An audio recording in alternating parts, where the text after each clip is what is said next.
Halo guys, balik lagi di channel Gareceh. Ada dua pengumuman besar dari developer COSW yang baru keluar, dan keduanya punya dampak langsung ke cara kamu main sehari-hari. Satu, sistem 1:1 trade dan trade market akan berubah secara signifikan. Yang kedua, server merge dijadwalkan 11 Juni 2026. Apakah server kamu masuk daftar tersebut? Di video ini kita bedah semuanya, plus analisa dampaknya dan tips persiapan. Let's go. Yang pertama, perubahan 1:1. Developer mengajukan dua opsi. Mereka belum mengumumkan mana yang akan dipilih, jadi penting untuk kita pahami keduanya. Opsi 1:1 trade tetap ada, tapi dibatasi. Minimum level bisa trading naik dari level 30 ke level 70. Maksimum hanya 2 kali per trade per hari, fee tetap 30%, dan privilege package tidak bisa mengurangi fee ini. Opsi 2, 1:1 trade dihapus sepenuhnya. Fitur 1:1 trade langsung dihilangkan dari game. Dua pilihan yang ekstrim, antara dibatasi ketat atau dihapus total. Tidak ada pilihan yang ringan di sini. Mana yang lebih mungkin dipilih oleh developer? Kalau dilihat dari konteks keseluruhan, perubahan ini jelas bertujuan untuk mencegah abus sistem, terutama praktik RMT atau real money trading yang merusak ekonomi game. Opsi 1 lebih moderat, masih mempertahankan fitur bagi player yang suka direct trade dengan guild atau teman, tapi dengan fee 30% tidak bisa mengurangi. Efeknya cukup signifikan. Opsi 2 adalah langkah paling tegas, zero toleransi untuk indirect RMT. Cocok kalau developer ingin bersih total.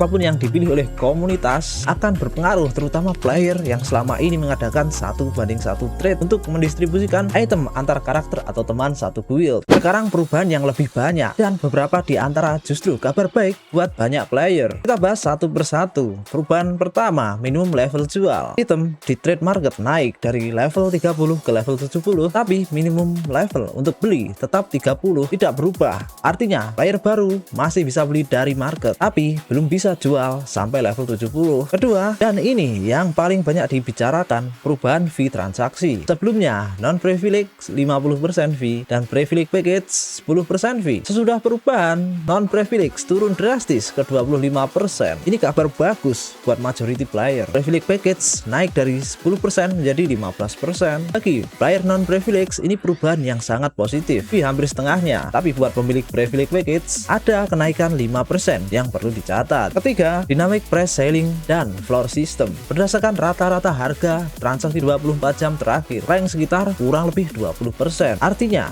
kamu tidak bisa jual atau beli di harga yang terlalu jauh dari rata-rata pasar. Ini mencegah price manipulation dan dumping barang dengan harga yang tidak wajar. Perubahan keempat, item tidak langsung muncul setelah didaftarkan. Ada delay acak antara 5-15 menit sebelum item muncul di market. Ini untuk mencegah sniping otomatis oleh bot, jadi pasar menjadi lebih fair untuk semua player. Kelima, dan ini yang paling mengubah gameplay secara fundamental. Mulai sekarang, hanya crafting material yang bisa diperdagangkan di trade market. Equipment, consumable, dan item-item lainnya tidak lagi bisa dijual beli di market. Ini adalah perubahan paling besar dari semua. Market akan merubah menjadi specialist crafting material exchange, bukan marketplace item untuk seperti sebelumnya. Dan terakhir, karena fee privilege package berubah, benefit privilege package juga akan disesuaikan ulang. Detail perubahan akan diumumkan terpisah. Jadi siapa yang paling berpengaruh? Untuk seller pedagang aktif, kabar campuran. Kalau kamu non privilege, fee turun dari 50% ke 25%. Profit margin naik signifikan. Tapi kamu hanya bisa jual crafting material. Kalau selama ini jualan equipment atau consumable, perlu adjust strategi. Untuk buyer atau pembeli, level minimum beli tetap 30, tapi dengan dynamic price system, harga akan lebih stabil dan tidak mudah dimanipulasi secara umum. Kondisi ini lebih fair untuk pembeli. Untuk crafter, ini justru bisa menjadi golden area buat crafter. Market sepenuhnya difokusin ke crafting material. Demand untuk material craft mungkin naik, dan crafter yang aktif bisa jadi salah satu pemenang terbesar dari perubahan ini. Untuk trader 1:1, dampak paling besar, baik option 1 maupun option 2 akan dibatasi atau menghilangkan direct trades. Perlu cari alternatif untuk distribusi item antar karakter atau teman. Pengumuman kedua, server merge dijadwalkan pada 11 Juni 2026. Ini bukan sekedar maintenance biasa. Ini penggabungan server menjadi satu. Ikut detail selengkapnya. 5 server bergabung ke satu. Kalau kamu di salah satu server itu, karakter kamu akan otomatis pindah ke Leoni. Dampak merge. Kenapa server merge dilakukan? Biasanya karena populasi server yang sudah terlalu kecil. Dengan menggabungkan, gameplay jadi lebih ramai, WW lebih pendek, dan kompetisi lebih hidup. Tapi ada hal-hal yang perlu diantisipasi. Nama karakter yang sama mungkin perlu perlu di rename, build ranking akan direset atau direkalkulasi, ekonomi market mungkin berubah karena banyak player di satu server. Developer bilang akan ada data processing notice tersendiri. Pantau terus channel resmi, info lebih detail sebelum 11 Juni. Sebelum semua perubahan ini live,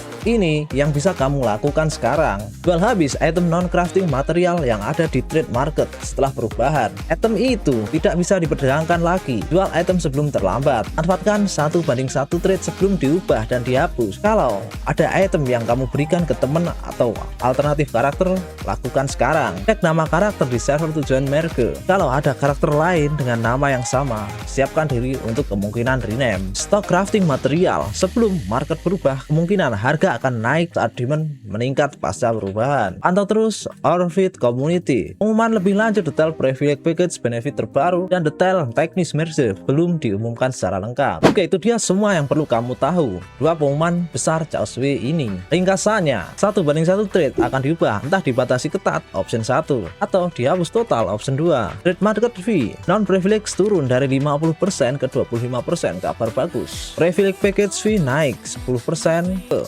15%. Dynamic price delay 5-15 menit, hanya crafting material yang bisa diperdagangkan. Server merge 11 Juni Asia, Leonic Amerika diraih. Satu pertanyaan buat komunitas, kamu lebih setuju option 1 atau 2 untuk trade 1:1? Kalau video ini bermanfaat, jangan lupa like, komen, dan subscribe, dan share ke teman kalian agar teman kalian tahu apa yang kalian tahu. Sampai jumpa di video berikutnya.